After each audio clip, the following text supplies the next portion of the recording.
In this episode, we explore an abandoned airbase in France that, surprisingly, houses Soviet military hardware.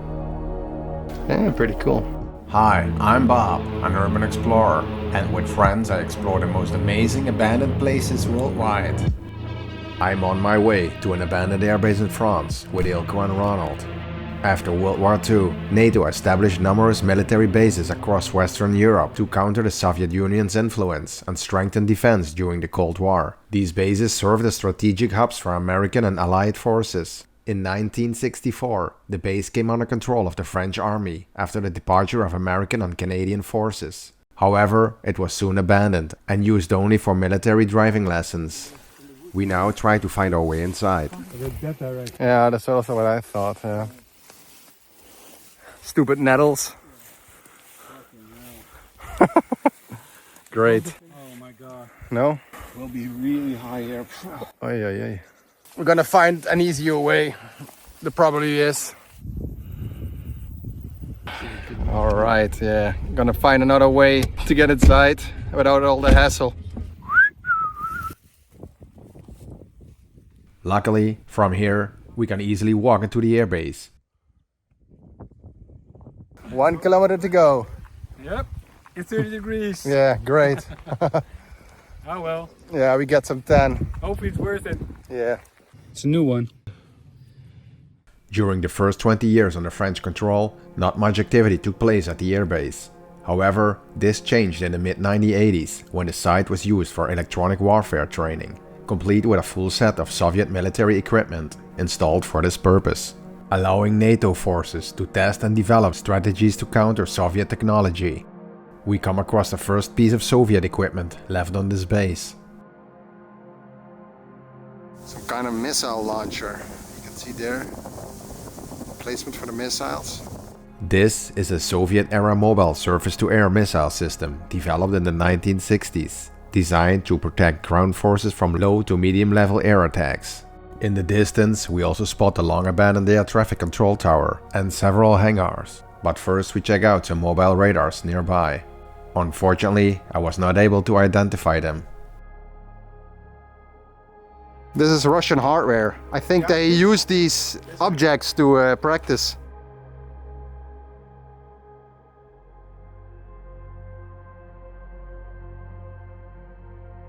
Nope. Nope. This one? Nope. Also, yeah, there's a log above. Yeah. Can you look through? You see something or not? I only see dark. Ah. Unfortunately, we can't get inside the containers, but it becomes clear why. Oh yeah. When we notice the site might not be as abandoned as we thought. But since we're here, we continue our explore, since there are more Soviet relics waiting for us to see.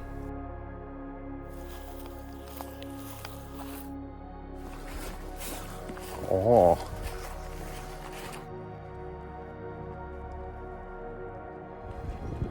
I think these also had a radar on top.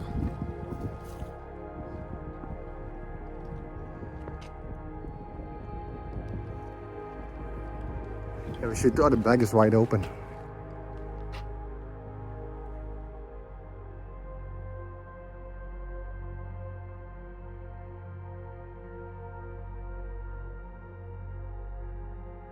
Guess for the cooling. Grappig, ja. This 6x6 truck was the all-terrain truck of the Soviet Army during the 1970s and 1980s, with over 60 different variants produced. Given the wide range of versions, pinpointing its exact model and function is challenging. Nice Soviet engine.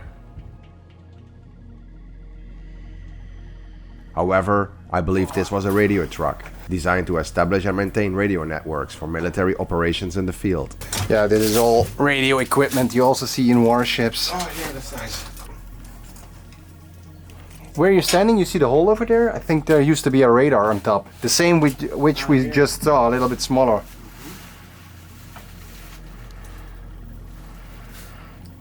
Yeah, pretty cool. That's the last thing you would expect in France. Yeah, indeed. Soviet hardware.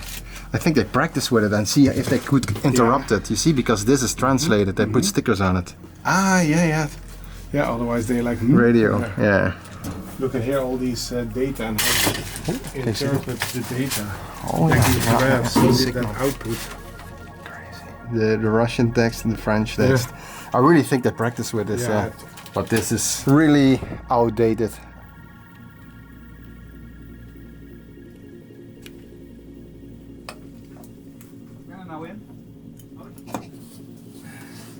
I think this thing is in a much better shape than you would find it in Russia.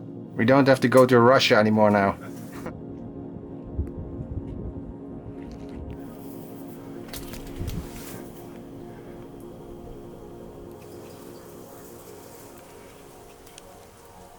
Let's see if we can open this. Some radar equipment. I believe this was a mobile electronic warfare vehicle, designed to disrupt enemy communications and radar systems. This version typically carried jamming equipment to counter radar or radio signals.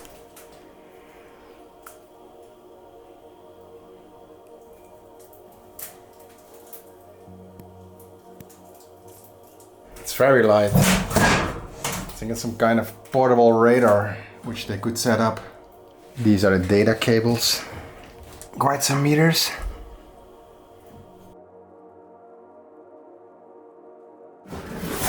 Nothing.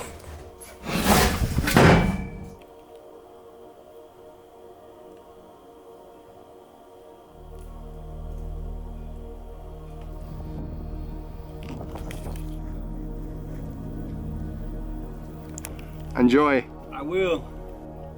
Is there something inside or not? Yeah, it's full. Huh. This is a Soviet short-range mobile surface-to-air missile system designed to target low-flying aircraft and helicopters.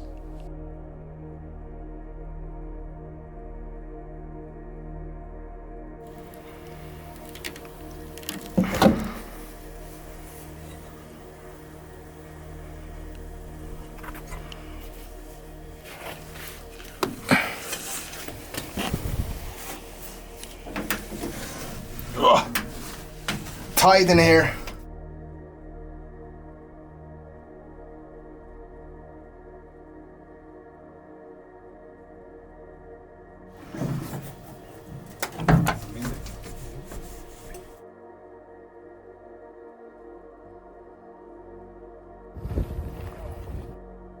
Even some of the hangars seem to be in use, and we continue with caution.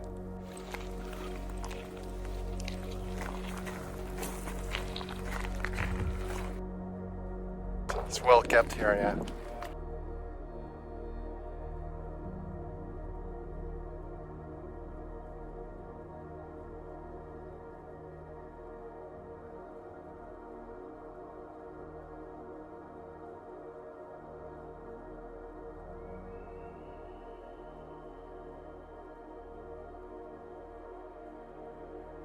Oh yeah, they put soil over it, you see?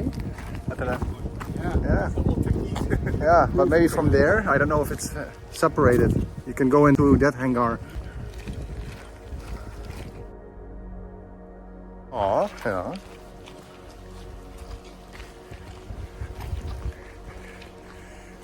Plane storage here? Yeah. Yeah, repair shop. Nothing. There's an old door on the left side here. Ah. No, I think it's closed. We continue our search for the remaining pieces of military equipment scattered across the airbase.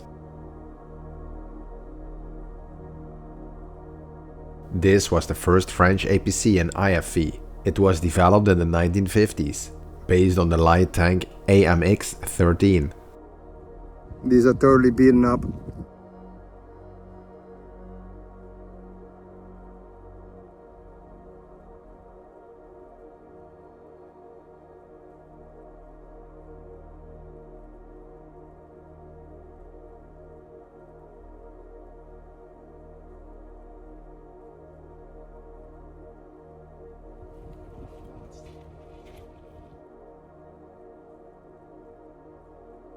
Armored vehicle. Yeah. Yeah, this is a French one.